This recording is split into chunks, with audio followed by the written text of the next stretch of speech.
Allahu Akbar. Allahu Akbar, Allahu Akbar, Allahu Akbar, walillahil hamd. Alhamdulillahi rabbil alamin wa bihi nasta'in ala umuri dunya waddin. Wassalatu wassalamu ala asyrafil anbiya'i wal mursalin wa ala alihi wa sahbihi wasallam.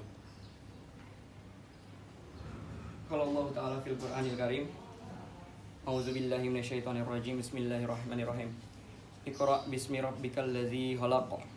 Khalaqal insana min 'alaq. Iqra wa rabbukal akram. Alladzi 'allama bil qalam. 'Allamal insana ma lam ya'lam. Shadaqallahul azim. Hadirin yang dimuliakan Allah, puji syukur kita panjatkan kehadirat Allah Subhanahu wa taala yang telah memberikan kita berbagai macam nikmat hingga kita dapat berkumpul pada pagi yang dimuliakan Allah ini dalam rangka memperingati hari raya Idul Fitri, dan insya Allah kita diberikan nikmat semuanya oleh Allah Subhanahu wa taala.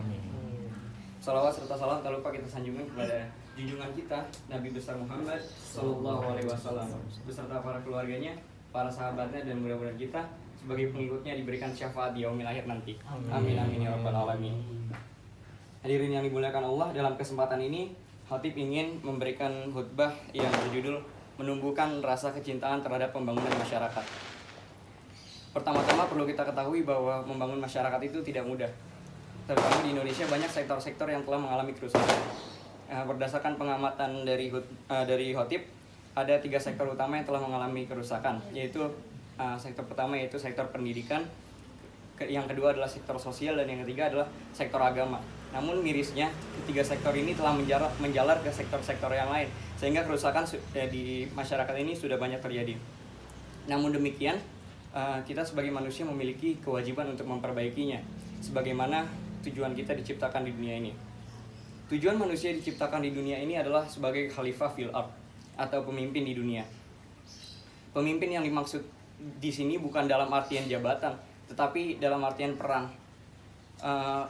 Pertanyaannya adalah apa peran pemimpin itu kan? Utamanya peran pemimpin adalah membangun masyarakat. Kemudian oleh karena itulah kita memiliki kewajiban untuk membangun masyarakat sebagaimana tujuan kita diciptakan. Kemudian yang kita perlu tahu bahwa dalam membangun masyarakat itu dibutuhkan rasa kecintaan dulu terhadap masyarakat itu sendiri. Apa itu cinta? Menurut Profesor Dr. Quraish Shihab, cinta adalah kecenderungan hati terhadap sesuatu karena kenikmatan atau manfaat yang akan diperoleh oleh seseorang. Nah, tanpa rasa cinta kepada masyarakat, kita tidak akan bisa membangun masyarakat secara utuh. Oleh karena itu, rasa cinta ini harus kita timbulkan. Seseorang yang memiliki rasa cinta pasti rela berkorban, rela mengorbankan hartanya, pikirannya, dan tenaganya. Dan inilah yang kita harus tumbuhkan, rasa cinta ini terhadap masyarakat. Nah, dalam hal ini kita perlu belajar dari suri tauladan kita, Nabi Muhammad SAW. Bisa kita bayangkan bagaimana kondisi kota Mekah pada zaman Nabi Muhammad dulu. Masih jahiliyah, perjudian, perzinahan, pembunuhan terhadap sesama, penyembahan terhadap berhala, itu sudah menjadi hal yang biasa dilakukan oleh masyarakat di kota Mekah pada waktu itu. Dan ini yang mengganggu ketenangan jiwa dan pikiran dari Nabi Muhammad. Sehingga pada suatu waktu Nabi Muhammad merenung di Gua Hira, kemudian turun wahyu dari Allah Subhanahu wa taala. Yang pertama adalah Quran surah Al-Alaq ayat 1-5. Sebagai misi pertamanya, Nabi Muhammad diperintahkan untuk mengajak manusia lain untuk membangun masyarakat. Dan pembangunan masyarakat ini Nabi Muhammad SAW lakukan hingga akhir hayatnya.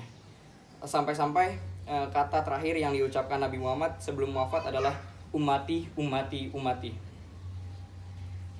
Selama membangun umatnya banyak sekali yang sudah Nabi Muhammad korbankan. Salah satu cerita inspiratifnya adalah pada saat Nabi Muhammad beserta umat Islam pergi perang yang dinamakan perang Khandaq, atau yang kita kenal dengan perang Parit. Sebagai informasi tambahan, perang Parit adalah mengapa disebut perang Parit adalah karena strategi umat muslim pada saat itu membangun parit di sekeliling area pasukannya untuk menjebak musuhnya agar saat memasuki areanya itu terjebak di dalam parit tersebut. Nah, pada waktu perang Parit itu Nabi Muhammad karena persediaan makanan yang kurang, akhirnya Nabi Muhammad rela menahan lapar untuk tidak makan, untuk makanan yang diberikan kepada umatnya. Nabi Muhammad berpikir bahwa jika umatnya yang merasakan makanan ini pasti pembangunan parit akan cepat selesai. Dan jika ia habisi makanan itu, banyak umat-umatnya yang menderita. Lebih baik dia yang menderita daripada umat-umatnya yang menderita.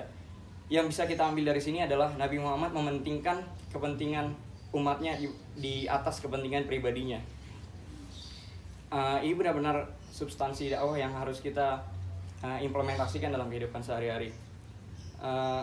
Hadirin yang dimuliakan Allah, dalam mengimplementasikan ajaran-ajaran Nabi Muhammad itu diperlukan pemahaman yang utuh terhadap ajaran-ajaran beliau. Berdasarkan pengamatan Hatib, pada masa sekarang ini banyak yang memiliki keinginan untuk membangun masyarakat, yang juga memiliki kecintaan terhadap Rasul, tetapi salah dalam pengimplementasian ajaran-ajaran Rasul. Menurut pengamatan Hatib pula ini dikarenakan oleh tidak utuhnya pemahaman pada ajaran-ajaran Nabi Muhammad. Mereka yang seperti ini adalah cuman berpaku pada cara Nabi Muhammad melakukan dakwah, tetapi tidak tahu tujuan asli dari Nabi Muhammad melakukan dakwah itu apa. Jadi menurut saya kalau tidak memahami secara utuh, kita akan terjebak dalam cara-cara lama. Karena cara-cara yang dilakukan Nabi Muhammad itu sudah tidak relevan dengan zaman sekarang, karena situasi kondisinya juga berbeda. Maka dari itu kita harus memahami secara utuh substansi dakwah dari Nabi Muhammad. Nah, terakhir Khatib ingin menyampaikan beberapa hal yang dapat membuat kita menumbuhkan kecintaan terhadap masyarakat. Yang pertama adalah mengenal dan memahami secara utuh kondisi masyarakat. Tidak akan rasa cinta itu tumbuh tanpa mengenal dan memahami secara utuh. Yang kedua adalah ikut merasakan permasalahan-permasalahan yang terjadi di masyarakat. Karena seseorang yang mengalami masalah pasti memiliki dorongan yang lebih untuk menyelesaikan masalah itu. Dan kalau kita mau membangun masyarakat, kita harus ikut merasakan apa yang dirasakan oleh masyarakat itu agar pembangunan masyarakatnya lebih efektif dan efisien. Untuk terakhir, Khatib ingin menyampaikan bahwa upaya-upaya kita dalam membangun masyarakat ini adalah bentuk ketakwaan kita kepada Allah Subhanahu wa taala. Karena sejatinya Allah menciptakan kita sebagai khalifah fil ardh, atau orang yang dapat memperbaiki atau membangun masyarakatnya. Allah Subhanahu wa taala berfirman, A'udzubillahi minasyaitonirrajim. Bismillahirrahmanirrahim. Wa idz qala rabbuka lil malaikati inni ja'ilun fil ardi khalifah. Qalu ataj'alu fiha ma yufsidu fiha wa yusfikud dima' wa nahnu nusabbihu bihamdika wa nuqaddisu lak. Qala inni a'lamu ma la ta'lamun. Shadaqallahul azim. Yang artinya, dan ingatlah ketika Tuhanmu berfirman kepada para malaikat, aku hendak menjadikan khalifah di bumi. Mereka berkata, apakah engkau hendak menjadikan orang itu merusak dan menumpahkan darah di sana, sedangkan kami bertasbih memujimu dan menyucikan namamu. Dia berfirman, sungguh aku mengetahui apa yang tidak kamu ketahui. Quran Surah Al-Baqarah ayat 30. Semoga dengan ini kita dapat lebih cinta terhadap masyarakat agar upaya-upaya kita dalam membangun masyarakat menjadi efektif. Dan semoga kita menjadi golongan orang-orang yang dapat mencapai tujuan hidup kita dan menjadi golongan orang-orang yang dimasukkan ke dalam surganya Allah. Amin amin ya rabbal alamin. Sekian yang dapat Khatib sampaikan dalam khutbah pertama. Kurang lebihnya mohon maaf. Wabillahi taufiq wal hidayah. Wassalamualaikum warahmatullahi wabarakatuh. Waalaikumsalam warahmatullahi wabarakatuh.